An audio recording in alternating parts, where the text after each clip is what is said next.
यीशु मसीह के पवित्र नाम से आप सभी का स्वागत है। सबको जय मसीह की। उम्मीद है आप सब ठीक हैं। पिछले रविवार को हमने देखा था समझौता और वाचा के बारे में, और जब हम समझौता के बारे में सोचते हैं जहाँ पे दो कमजोर लोग जिनकी आपसी प्रतिबद्धता होती है, जबकि वाचा में होता ये है कि एक जो है वो कमजोर है और एक जो है वो मजबूत है, या फिर जो कि स्ट्रॉन्गर है करके हम कहते हैं। और जो मजबूत है वो हमेशा उस वाचा का टर्म्स एंड कंडीशंस को वो रखते हैं, और जो कमजोर है वो उसे चाहे उसे उसका पालन कर सकते हैं या फिर उन्हें वो ठुकरा सकते हैं। और परमेश्वर का बहुत सारे कैरेक्टर में से, बहुत सारे पात्र में से हम एक चीज देखते हैं कि परमेश्वर जो है वो न्याय करने वाला परमेश्वर है, और परमेश्वर ने हमेशा उन्होंने अपनी वादाओं को उन्होंने पूरा किया है। कई चीजें हैं जो हम देखेंगे कि परमेश्वर नहीं कर सकते। सबसे पहला चीज तो ये है कि इज़्या नबी की किताब उसका 40वां अध्याय उसका 28वां आयत हमसे ये कहता है कि परमेश्वर कभी थक नहीं सकते। यिर्मयाह 32 का 17 हमसे ये कहता है कि परमेश्वर सारे चीजों को वो हैंडल कर सकते हैं, सारी चीजों को वो ठीक से वो संभाल सकते हैं। इज़्या नबी की किताब 6वां अध्याय का 3रा अध्याय में हम ये देखते हैं कि परमेश्वर जो है वो कभी भी अपवित्र नहीं हो सकते। भजन संहिता उसका 89 और 34वां आयत हमसे ये कहता है कि परमेश्वर कभी भी वो अपने वाचा को वो तोड़ नहीं सकते। इज़्या नबी की किताब 43 का 25वां आयत हमसे ये कहता है कि अगर परमेश्वर ने सोच लिया कि वो हमारे पापों को भूल जाएंगे तो वो भूल जाएंगे। हम इंसान होने के नाते हम अपने पापों को याद करने की हम सोचते हैं, लेकिन परमेश्वर का वचन हमसे ये कहता है कि जब परमेश्वर तय करते हैं कि पापों को भूलने के लिए वो पापों को वो भूल जाते हैं। भजन संहिता 139 17 और 18 आयत हमसे ये कहता है कि परमेश्वर हमेशा हमारे बारे में सोचते रहते हैं, हमेशा। यिर्मयाह 31 का 3 हमसे ये कहता है कि परमेश्वर हमसे कभी भी प्रेम करना बंद नहीं कर सकते। ये कुछ चीजें हैं जो कि परमेश्वर उसे कर नहीं सकते, या इन चीजों को वो हमेशा वो करते रहेंगे। जब हम वाचा के बारे में हम सोचते हैं, वाचा में हम ये देखते हैं कि सबसे पहले दो पार्टियां हमें दिखाई देती हैं। एक पार्टी तो वो जो कि मजबूत है, और दूसरा वो पार्टी है जो कि कमजोर है। दूसरी चीज हम ये देखते हैं कि वचन में परमेश्वर ने जब कभी भी वाचा हमसे किया है, बार बार यही कहते हैं परमेश्वर कि मैं आपके लिए करूंगा, मैं करूंगा। भविष्य में परमेश्वर का जो हमसे वादा है, परमेश्वर कहते हैं कि मैं आपके लिए उससे मैं करूंगा। तीसरा चीज हम देखते हैं कि एक वाचा में क्या परमेश्वर हमसे भी कुछ उम्मीद रखते हैं, क्या कोई भी समझौता उस वाचा में हमें करना पड़ता है। चौथे में हम देखते हैं कि अगर हम उस वाचे का पालन नहीं किया है तो क्या परमेश्वर हमें दंड देंगे। पांचवें में ये वाचा जो है वो या फिर उसका टाइम ड्यूरेशन जो है, कितने पीरियड तक ये चलेगा। और आखिरी में हमें ये देखना है कि परमेश्वर का मकसद क्या है जब परमेश्वर हमसे वो वाचा बनाते हैं। ज्यादातर हम ये देखेंगे कि वाचा जो है कई बार राष्ट्रीय स्तर पे दिखाई देगा, और कई बार अंतरराष्ट्रीय स्तर पे भी हमें दिखाई देगा। कई बार नेशनल हो सकता है या कई बार इंटरनेशनल वाचाएं हो सकते हैं। कई बार वाचा जो है वो कंडीशनल हो सकते हैं या फिर अनकंडीशनल भी हो सकते हैं। कंडीशनल जहाँ पे परमेश्वर उम्मीद करते हैं कि मैं इन चीजों का पालन करूं, अनकंडीशनल, जहाँ पे परमेश्वर ने मेरे सामने कोई उम्मीदें नहीं रखी है, फिर भी जब परमेश्वर ने उस वाचा को बनाया है वो उसे पूरा करेंगे। जब हम कंडीशनल कहते हैं या फिर परमेश्वर क्या हमसे उम्मीद रखते हैं, परमेश्वर हमसे ये कहते हैं कि अगर हम इन चीजों को करते हैं तो परमेश्वर हमारे लिए दूसरी चीजों को करते हैं। लेकिन जब हम अनकंडीशनल या जो उम्मीद नहीं है उसके बारे में हम देखते हैं, अगर मैं उस कंडीशन को मैं तोड़ देता हूँ या अगर मैं नियमों का उल्लंघन भी करता हूँ, तो परमेश्वर ने क्योंकि वाचा बनाया हमसे, परमेश्वर उस वाचे को रखेंगे। और आने वाले कुछ रविवार में हम परमेश्वर के वचन से कुछ वाचाओं को हम देखेंगे और समझने की कोशिश करेंगे किस तरीके से ये वाचाएं मेरी जिंदगी में, मेरे परिवार में, मेरे कलीसिया में कैसे वो आशीष का कारण हो सकता है। उत्पत्ति की उसकी 9 अध्याय 1 से लेके हम 17 इस वचन को हम देखेंगे। आइए हम इस वचन में आगे जाने से पहले हम परमेश्वर की ओर हम देखें और परमेश्वर से हम प्रार्थना करें। हमारे स्वर्गीय पिता, आज के दिन हम आपके चरणों में फिर एक बार आते हैं और प्रार्थना करते हैं कि जब हम इस वचन से हम समय लेते हैं, प्रार्थना करते हैं कि आज के दिन आप हमसे बात करिए। प्रार्थना करते हैं कि आप हमें आशीष देंगे, आपके वचन में आगे बढ़ने में मदद करिए। धन्यवाद देते हैं कि आपने हमारी इन प्रार्थना को सुनी है। ये प्रार्थना हम यीशु मसीह के पवित्र नाम से मांगते हैं, आमीन। एक पछतावा की चीज हम ये देखते हैं परमेश्वर की आयत में कि परमेश्वर ने पछताया कि उन्होंने मानव जाति को उन्होंने सृष्टि किया था। और कई बार हम पछताते हैं कि हमने सही तरीके से रिश्तों को, पैसों को या समय का हमने सही तरीके से हमने उसका इस्तेमाल नहीं कर पाए। पिछले क्रिसमस के टाइम पे हमारे कलीसिया में से एक विश्वासी की रिश्तेदार जो कि सिर्फ 40 साल के थे, उन्होंने खुदकुशी की। और खास करके उनके आसपास में जो रिश्तेदार हैं या जो उन्हें जानते हैं, उन्हें एक पछतावा आया होगा कि उन्होंने उनकी तकलीफों को उन्होंने ठीक तरीके से समझ नहीं पाया। और वचन हमसे ये कहता है कि परमेश्वर ने जब इस सृष्टि को उन्होंने रचा, उन्होंने पछताया कि उन्होंने मानव जाति को उन्होंने सृष्टि किया है। क्योंकि उत्पत्ति उसका 6वां अध्याय हमसे ये कहता है कि इंसान की कल्पना जो थी वो हर एक तरीके से वो हिंसा से भरी हुई थी। अगर कुछ इंसान करना चाहता है तो वो ये है किस तरीके से दूसरे का वो बुरा करे, किस तरीके से असभ्यता से वो पेश आए। ये सोच थी जब हम उत्पत्ति की 6वें अध्याय में हम पढ़ते हैं। उस वक्त परमेश्वर ने कहा कि मैं पछताता हूं कि मैंने मानव जाति का सृष्टि किया है।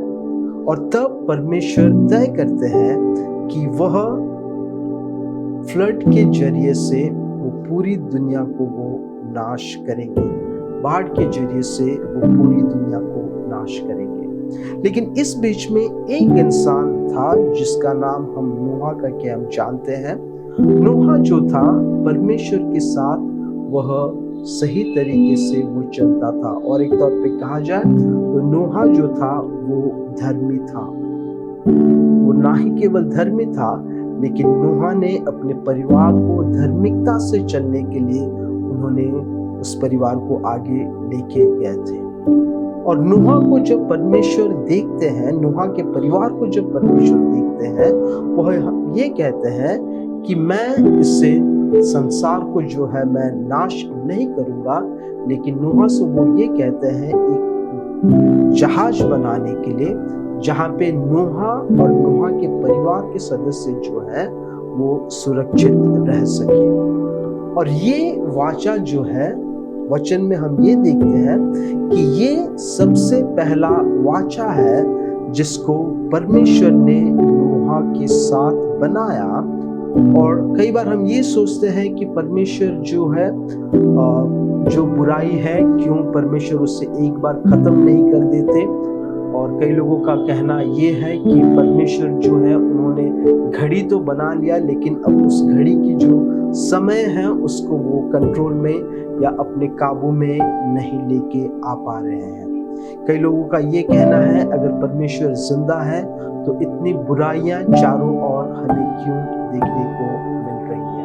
क्यों ना वही परमेश्वर फिर एक बार इस पूरी धरती को वो बाढ़ से या फ्लड से नाश कर दे। अगर परमेश्वर ऐसा करते हैं तो मैं आप लोगों के सामने नहीं खड़ा हो पाऊंगा जहां पे मैं आपके साथ बात कर सकूं। एक लेखक जिनका नाम जीके चेस्टरटन है, जब उनसे पूछा गया कि दुनिया की जो है बुरी चीजें जो हो रही है उसका कारण क्या है, और उन्होंने ये कहा कि दुनिया में जो बुरी चीजें हो रही हैं उसका कारण मैं हूं। और जब परमेश्वर ने इस दुनिया को सृष्टि की, उन्हें पता था कि लोग जो है वो बुरे होंगे, लोग जो है वो गलत करेंगे। तो परमेश्वर ने इस दुनिया को बनाया क्यों? परमेश्वर हमसे चाहता क्या है? और एक बहुत ही साधारण उत्तर ये हो सकता है कि परमेश्वर का एक लौता पुत्र था, लेकिन वह चाहते थे कि उनका बड़ा सा परिवार हो। और उस लौता पुत्र के साथ उन्होंने इतना समय बिताया और आनंदित हुए। लौता पुत्र में आपको और इसका कारण ये हो सकता है कि परमेश्वर का एक लौता पुत्र यीशु मसीह थे, जिनके साथ उन्होंने बहुत ही आनंद से अपना समय बिताया।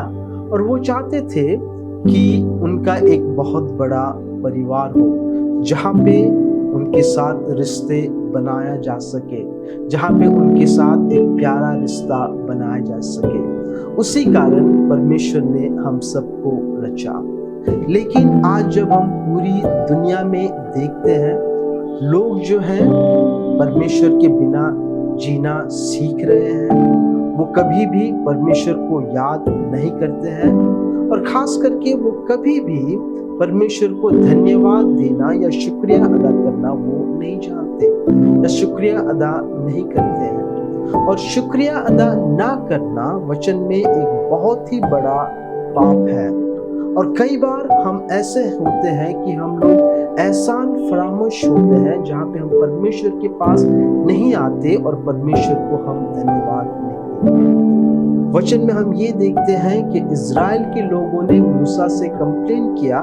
क्या कंप्लेन किया? उन्होंने ये कंप्लेन किया कि सब्जी में सरसों के जो दाने हैं वो सब्जी में नहीं है, मसाले में सब्जी में सरसों के दाने जो है वो नहीं है। परमेश्वर बहुत सारे चीजों को हमसे मुफ्त में देते हैं, लेकिन कई बार हम एहसान फरामोश हो जाते हैं और परमेश्वर को हम धन्यवाद नहीं कहते हैं। और यही सिचुएशन था, यही वक्त था जहाँ पे परमेश्वर के लोगों ने नूह के समय पे परमेश्वर को धन्यवाद नहीं कहा, और वो लोग पूरा ही परमेश्वर को भूल गए। और आज दुनिया में क्या हो रहा है?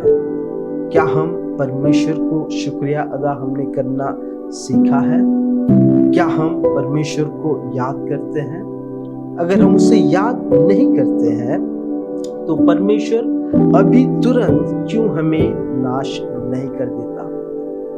वचन हमसे ये कहता है कि परमेश्वर वो फिर से बाढ़ के जरिए से इस धरती को वो नाश नहीं करेंगे। जब तक वसंत का समय है, जब तक खेती है, जब तक गर्मियां हैं, जब तक सर्दियां हैं, जब तक सूरज है, जब तक बारिश है, परमेश्वर ने हमसे वादा किया है कि जब तक ये धरती है परमेश्वर फिर एक बार बाढ़ से वो नाश नहीं करेंगे। परमेश्वर ने वादा किया है कि हम सबको वो बचा के रखेंगे, वो चाहे धर्मी हो, वो चाहे अधर्मी हो। परमेश्वर का प्रेम, परमेश्वर का जो वादा किया है हम सबके ऊपर, वो न्याय और अधर्मी के पास भी परमेश्वर का प्रेम और परमेश्वर की करुणा जो है वो आएगी। और परमेश्वर ने हमसे वादा किया है, जब तक इस धरती है सबके घर में खाना होगा, कोई भी भूखा पेट या कोई भी भूखे नहीं रहेंगे। लेकिन जब मैं भूखा पेट या भूखे रहने की बात कह रहा हूँ, बहुत सारे ऐसे लोग हैं जो कि पतला होना चाहते हैं क्योंकि वो बहुत मोटे हो चुके हैं, और कई लोग ऐसे हैं जो कि बिना खाने की वजह से वो पतला होना चाहते हैं। और इसके जिम्मेदार कौन है और कौन इसके जिम्मेदार होना चाहिए? और इसका जिम्मेदार मैं ही हूँ, क्योंकि मैं दूसरों के साथ, मेरा जो खाना है मैं दूसरों के साथ मैं उसे शेयर नहीं करूंगा। लेकिन परमेश्वर ने हमसे वादा ये किया है कि परमेश्वर ने जो वादा नूह के साथ उन्होंने निभाया था, वो केवल नेशनल वाचा नहीं था, लेकिन वो इंटरनेशनल वाचा है, जहाँ पे आप और मैं उस वाचे में आते हैं।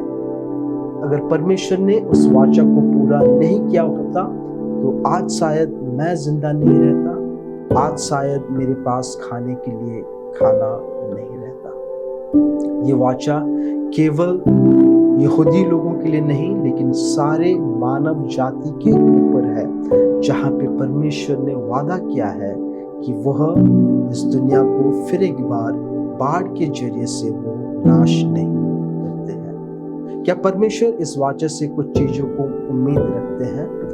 वचन हमसे ये कहता है कि इस वाचा को पूरा करने के लिए परमेश्वर ने हमें कोई भी आशा नहीं रखते हैं। लेकिन क्या मैं इस वाचा में मैं हिस्सेदार हो सकता हूँ? और जवाब है हाँ, क्योंकि कोई भी इंसान जिसे हम देखते हैं वो परमेश्वर के सादृश्य बनाया गया है, और हमें उनका खाने का और हमें उनकी आत्मिक जीवन का चिंता करना बहुत ही जरूरी है। और वचन हमसे ये कहता है कि परमेश्वर ने इस वाचा को तब तक बनाया है जब तक इस धरती रहती है। वचन हमसे ये कहता है कि मैं उनका परमेश्वर रहूंगा और वो लोग जो है मेरे परिवार होंगे। वाचा बनाने का मकसद ये है कि परमेश्वर चाहते हैं कि हम उनके परिवार में शामिल हों और हम उनके साथ हम रिश्ता बना के रखें। जब भी हम इंद्रधनुष को देखते हैं तो हम सोचते हैं कि ये वाचा मेरे लिए है, लेकिन वचन हमसे ये कहता है कि परमेश्वर ने इस वाचा को बनाया है। और वचन हमसे ये कहता है कि जब परमेश्वर उस इंद्रधनुष की ओर देखते हैं, परमेश्वर याद करते हैं कि ये वाचा उन्होंने बनाया है ताकि बाढ़ से कभी भी इस धरती को वो नाश ना करे। नूह और बाढ़ की कहानी जो है ज्यादातर संडे स्कूल में या बच्चों को पसंद आता है, लेकिन ये एक बहुत ही दर्दनाक कहानी है जहाँ पे हम देखते हैं किस तरीके से परमेश्वर का नाश, परमेश्वर का गुस्सा जो है, परमेश्वर का जजमेंट जो है, न्याय जो है, किस तरीके से मानव जाति के ऊपर पड़ा। इन चीजों को हम इस नूह की इस बाढ़ की कहानी से हम देखते हैं। सबसे पहला चीज ये है कि इंसान की जो गलत है या इंसान की जो विकेडनेस है वो बहुत बड़ी है, लेकिन परमेश्वर का प्रेम और परमेश्वर की करुणा जो है वो उससे कई बड़ी है। और पिछले महीने ही पूरी दुनिया में हमने क्रिसमस का त्यौहार को मनाया है, और क्रिसमस का त्यौहार हमसे ये बताता है कि क्रिसमस जो है केवल यीशु मसीह का जन्मदिन नहीं है, लेकिन यीशु मसीह का इस धरती में आने का मकसद ये था कि जो पापी है वो उद्धार पा सके। इसलिए हम हमेशा कहते हैं, या फिर आपने सुना होगा कि क्रिसमस जो है एक बच्चे का जन्मदिन नहीं है, लेकिन दो बच्चों का जन्मदिन है। पहला जो है बपतिस्मा देने वाला यूहन्ना, जो कि हमें मन फिराने के बारे में बताते हैं, और दूसरा जो है यीशु मसीह, जहाँ पे हम विश्वास करते हैं कि यीशु मसीह के कोड़े खाने से हम पूरी तरीके से आत्मिक रूप से और शारीरिक रूप से हम चंगाई पाते हैं। यीशु मसीह का आने का मकसद ये था ताकि जो पापी है वो बचा जा सके। दूसरा हम ये देखते हैं कि परमेश्वर भी एक ऐसा समय निकालते हैं जहाँ पे वो बुराइयों को वो अंत करते हैं। तीसरी चीज ये है कि परमेश्वर का मकसद जो है हमारी जिंदगी में वो पूरा होके रहेगा। परमेश्वर ने आपको और मुझे बनाया है ताकि हम इस परिवार के हम सदस्य बन सके। चाहे हम कितने बुरे हों, लेकिन अगर हम परमेश्वर की ओर हम आते हैं, परमेश्वर ने हमसे वादा किया है कि हम उनके परिवार के सदस्य बन के रह सकते हैं। इस दुनिया की बुराई से यीशु मसीह का नाम जो है वो महान और पवित्र है। उदासी से, परेशानी से यीशु मसीह का नाम जो है वो बड़ा और पवित्र है। जब कभी भी हम यीशु मसीह की ओर हम देखते हैं, वो हमसे यही कहते हैं कि हम उनके परिवार के सदस्य आज भी हम बन सकते हैं। परमेश्वर हमारी मदद करे जब हम इस दुनिया में रहते हैं। जो परमेश्वर हमारी जिंदगी में अच्छे कार्यों को शुरू किए हैं, प्रार्थना करें कि परमेश्वर उस कार्य को पूरी होने में भी मदद करे। आइए हम परमेश्वर की ओर देखें और परमेश्वर को हम धन्यवाद दें। स्वर्गीय पिता, हम आपके चरणों में आते हैं और धन्यवाद देते हैं ये समय के लिए।